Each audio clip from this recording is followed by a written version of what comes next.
Paper leak सिर्फ एक गलती नहीं है, लाखों छात्रों के भविष्य के खिलाफ अपराध है। अगर कोई आपका पैसा चुरा ले तो उसको चोरी कहा जाता है, लेकिन अगर कोई आपकी मेहनत ही छीन ले तो उसे क्या कहेंगे?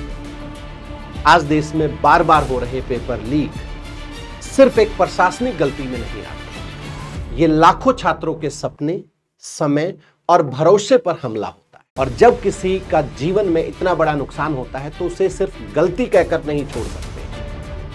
हर पेपर लीक के बाद एक खबर आती है, फिर जांच होती है, कुछ गिरफ्तारियां होती हैं, कुछ बयान आते हैं, लेकिन कुछ महीनों बाद फिर से एक नया पेपर लीक हो जाता है। अब सवाल यह है कि अगर कानून है, जांच एजेंसियां हैं, सरकारें हैं, तो यह फिर सिलसिला रुक क्यों नहीं रहा? लोग कहते हैं कि पेपर लीक एक आर्थिक अपराध है, लेकिन मैं कहता हूं कि यह उससे भी बड़ा कहीं अपराध है। ये बच्चों का मेंटल शोषण है।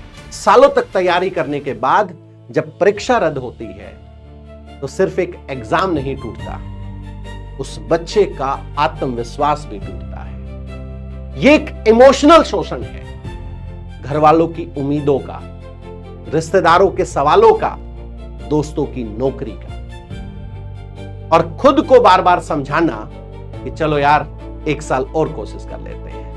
ये फाइनेंशियल शोषण भी है, कोचिंग की फीस का, कमरे के किराए का, किताबों का, ऑनलाइन टेस्ट का, एक ऐसा सफर जहां कई परिवारों की पूरी कमाई सिर्फ इसलिए दांव पर लग जाती है क्योंकि कोई पेपर बेचकर पैसा कमाना चाहता है।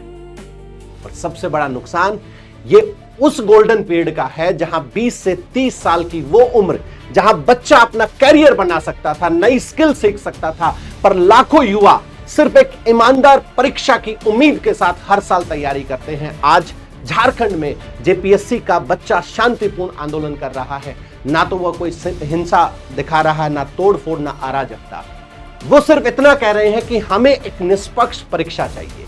लेकिन क्या एक सवाल जो खुद को यह भी हमें पूछना चाहिए कि क्या इस देश में मुद्दे को बताने के लिए शोर मचाना जरूरी है? क्या शांतिपूर्ण प्रदर्शन से आवाज इतनी धीमी हो जाती है कि व्यवस्था वहां तक नहीं पहुंचती है?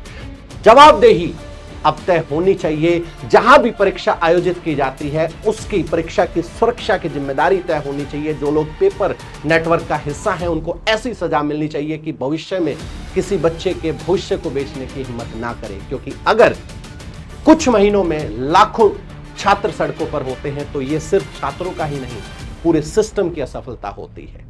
एक छात्र सिर्फ नौकरी मांग रहा है, वो सिर्फ इतना मांग रहा है कि उसकी मेहनत की कीमत दे दो। अगर देश में मेहनती युवाओं को निष्पक्ष परीक्षा नहीं दे पा रहे हैं तो फिर सबसे बड़ा सवाल यही उठता है कि जवाबदेही किसकी है? राज्य सरकार की, केंद्र सरकार की, या परीक्षा एजेंसियों की, या फिर पूरा वो सिस्टम जहां पेपर लीक के बाद जो अपने आप को जगा देता है। फिर ऐसी घटना ना हो इसके लिए क्या कर सकती है हमारी सरकार? क्या कदम उठाए जा सकते हैं?